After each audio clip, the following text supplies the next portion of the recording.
Welcome to Wellsprings, a journal and podcast for United Methodist clergywomen, by United Methodist clergywomen, and of United Methodist clergywomen. Wellsprings is a forum for our collective experience, a place to call forth the creative spirit that exists in women called by God to lead in the church, a place to celebrate our joy and laughter, share our pain and anger, and speak grace and compassion. Inspiration awaits. Finding our voices, speaking truth in a context of fear in Vietnam by Quynh-Hoa Nguyen. As a woman working in a predominantly patriarchal and fundamentally communist society in Vietnam, I see fear dominate both those with power and those without it. People who wield power fear losing it, and those who are subject to power fear for their safety and well-being. I have struggled with teaching theology as a woman to address this issue and find a way forward through fear, to do right and be an authentic Christian social witness. I first present the socio-historical context of this fear and then engage with the Exodus story, in which God acts in solidarity with the oppressed when they find the courage to give voice to their pain. In the system that represses basic human rights, fear becomes a tool to control the populace and reinforce status and power. As popular Vietnamese journalist Huy Duc remarks, quote, "The largest legacy that human beings receive from communism is fear. People fear from street security guards, policemen, to judges. Government officers fear one another and fear people." End quote. I see this fear in the systematic suppression of freedom of speech, opinion, press, and religion. I notice it in the increasing promotion of internet censorship and in crackdowns on peaceful dissenting voices and demonstrations. To an insecure government, hostile and reactionary forces seem to be present everywhere.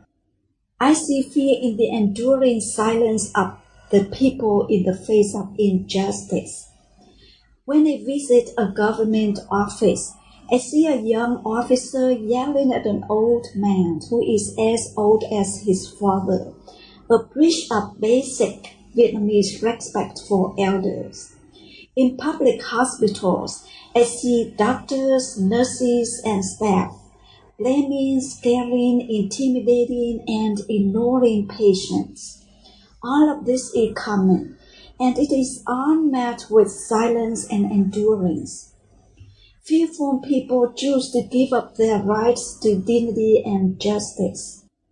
It is unfortunate that this fear is also pervasive in church, particularly the evangelical churches where I have been familiar with. Characterized by male domination and power, churches are still deeply embedded in patriarchal thinking and structure. Among feminist circles, patriarchy has been understood as a complex pyramid of interlocking structures of domination rather than a merely sex-gender system. The situation in Vietnam is aptly described by a quote from John Bradshaw, used by bell hooks. Patriarchy stands on, quote, "blind obedience, the repression of all emotions except fear, the destruction of individual willpower, and the repression of thinking whenever it departs from the authority figure's way of thinking." End quote. These rules of patriarchy permeate the church where I have been working. To reinforce these rules, power has been centralized on one powerful man as the patriarch of the church to maintain the patriarchal values and practices of subordination, submission, exclusion, and silence. Within this patriarchal structure, the authority figure operates as ruler rather than a leader. Power accordingly becomes an end that he aims to protect rather than a means to serve. Fear of losing power is no doubt inherent in this system. I see this fear again and again in the suppression and exclusion of voices that challenge the unjust structure and the abuse of power. Painfully, I see fear in the silence of Christians to social injustice. I saw it in the silence of Christians in response to the mass fish deaths in early April 2016. Tons of dead fish were washed up along the shores of northern central Vietnam, damaging marine life, hurting the lives of coastal residents, badly affecting fish markets and tourism, raising industrial pollution fears, and increasing the already present concerns about food safety throughout the country. It was caused by discharge of toxic chemicals from a foreign multi-billion-dollar steel firm nearby. Many Vietnamese people, for the very first time, overcame their fear and publicly challenged the government for its failure to respond and its previous support of the steel firm. The state-run media also picked up on the disaster, protests with thousands of people, including Catholics, erupted in large cities, even though protests are very rare in Vietnam. Evangelical churches, however, were silent in the midst of the anxiety and anger over the massive fish kill-off. Not until mid-May did I hear a sermon relating to the disaster and calling for healing prayers for the environment and the affected people from a young local pastor. Other leaders in the church, however, tried to silence the preacher immediately after service. More recently, June 2018 was marked with mass protests in Vietnam, which have not seen for decades. Protests erupted across the country over the weekend of June 9 and 10 against two prominent draft laws on special economic zones and cybersecurity. The first law proposes to release 3 new special economic zones to foreign investors, potentially Chinese investors, for up to 99 years, which raises deep concern over China's long-standing violation of Vietnam's sovereignty. The second law, which has been passed by the National Assembly, tightens the already present control of people's freedom of speech online and their right to privacy. June protests are a sign of the people overcoming their fear and silence to protect their rights and their territorial sovereignty in the face of rising repression. Evangelical Christians, again, remain silent and invisible in one of the most historic days in Vietnam's history. It is true that fear corrupts, as Burmese leader Aung San Suu Kyi has said, quote, "It is not power that corrupts, but fear. Fear of losing power corrupts those who wield it, and fear of the scourge of power corrupts those who are subject to it." End quote. In my context, fear corrupts the leader's ability and power to love and serve. It also corrupts the sense of right and wrong among evangelical Christians and keeps them silent about the things that matter. Evangelical Christians' silence on current social injustice can be read as a way of maintaining peace and remaining safe in the context where giving voice could be perceived as a potential source of troubles. Christianity is generally regarded as a threat to the national security due to its association with the West and its political influence. Given the past severe persecution and the vulnerability of Christians in Vietnam, it is understandable that they are afraid of exposing themselves to a potentially dangerous situation. As a religious minority, making up approximately 2% of the country's population, it could be self-destructive to risk outright confrontations. They choose to be silent in order to keep intact in the face of repressing power. Evangelical Christians' silence has also been informed by an otherworldly orientation, which signifies the early Christian worldview that was in tension with the world. Otherworldliness is often represented in the biblical concept of being in the world but not of it. See John chapter 17, verses 14 through 16. It has its roots in dispensational premillennialism that holds a negative worldview developed in mid-19th century in the U.S.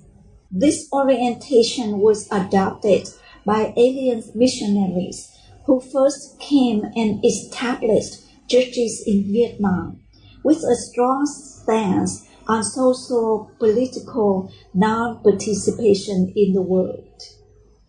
Otherworldliness then made its way into identity construction of evangelical Vietnamese Christians as it was incorporated into their first constitution in 1928. Deeply imbued with otherworldliness, Vietnamese Christians emphatically and overwhelmingly refuse to participate in the world. Equally importantly, the dominant theology that everything happens by God's will helps perpetuate and reinforce the silence. The theology implies Vietnamese Christians' conviction of God's sovereignty and trust in God and God's plan for every aspect of life. At the same time, it discourages Christians from active engagement in social transformation. Embedded in this theology, Vietnamese Christians feel justified in accepting reality as it is. The concept of partnership of God and human beings in bringing about changes is unfamiliar to many.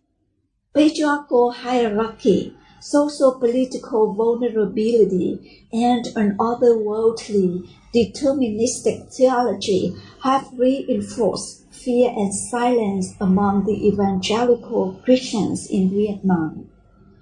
This stance may work as a self-defense strategy to manage peace and safety in the presence of dominating power, particularly during the time of severe repression.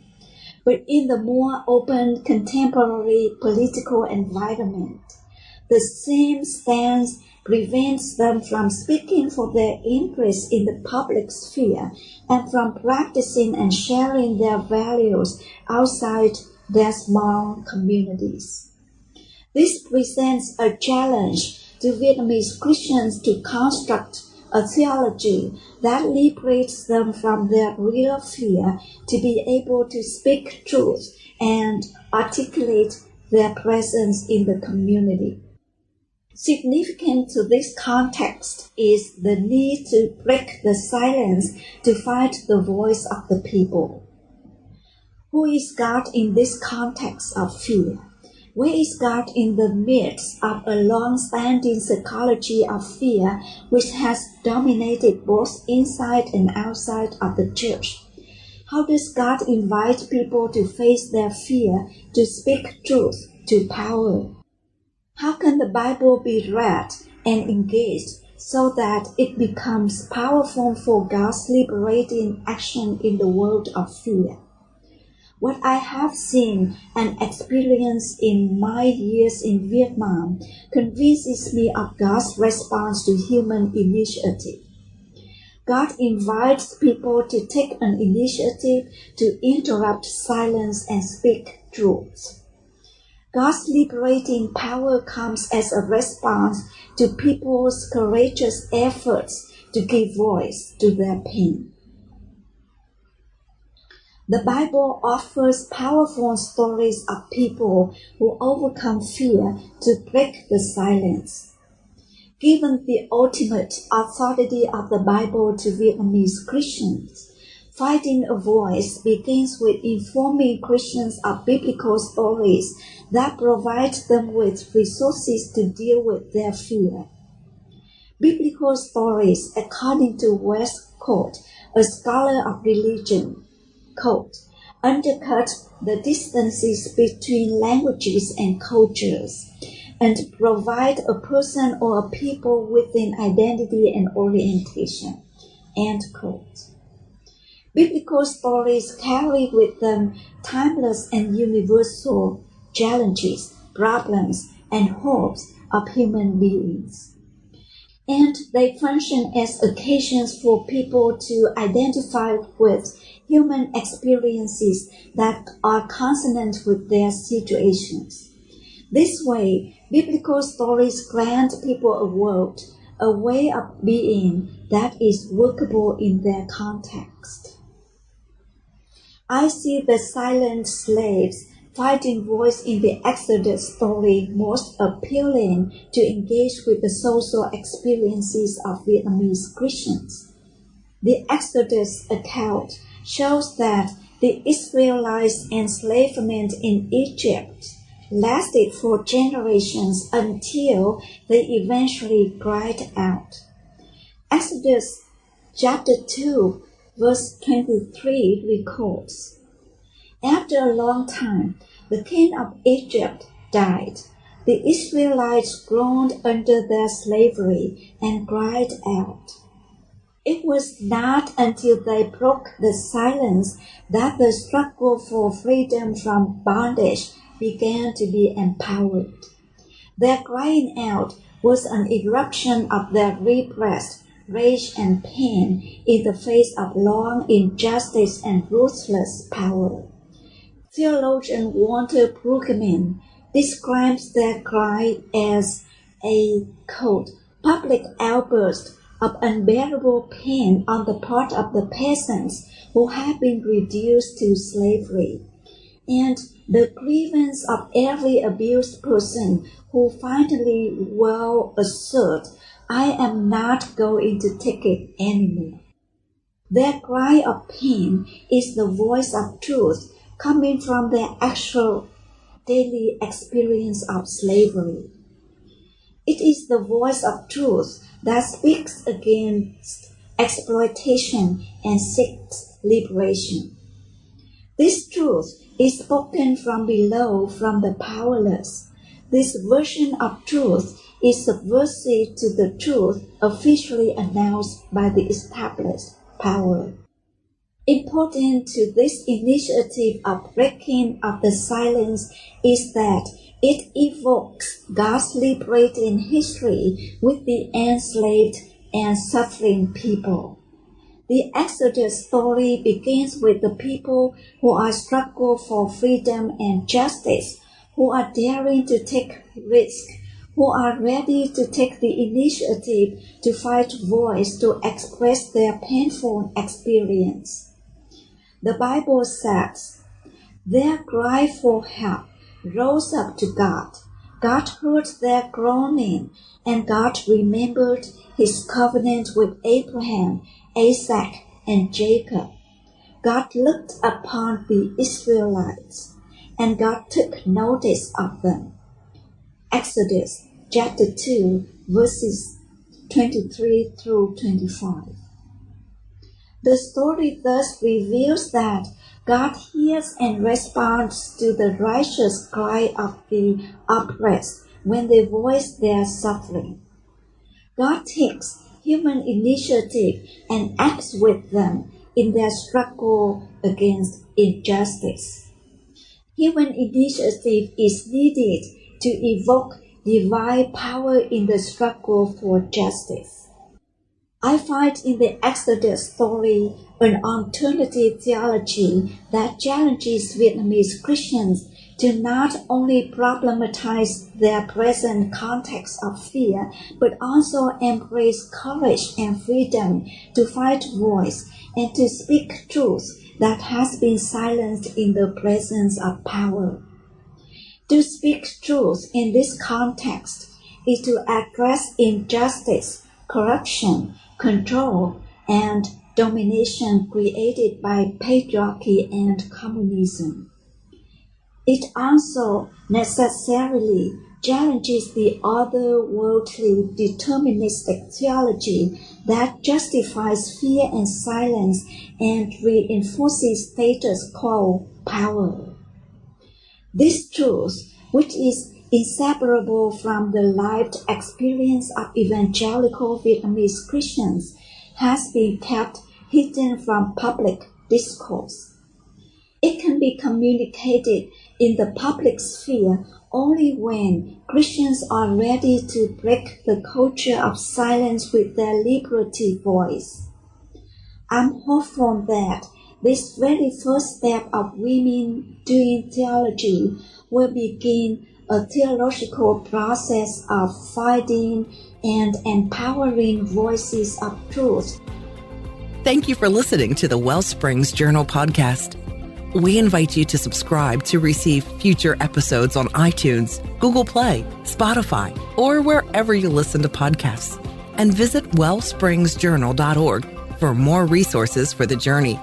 God bless you.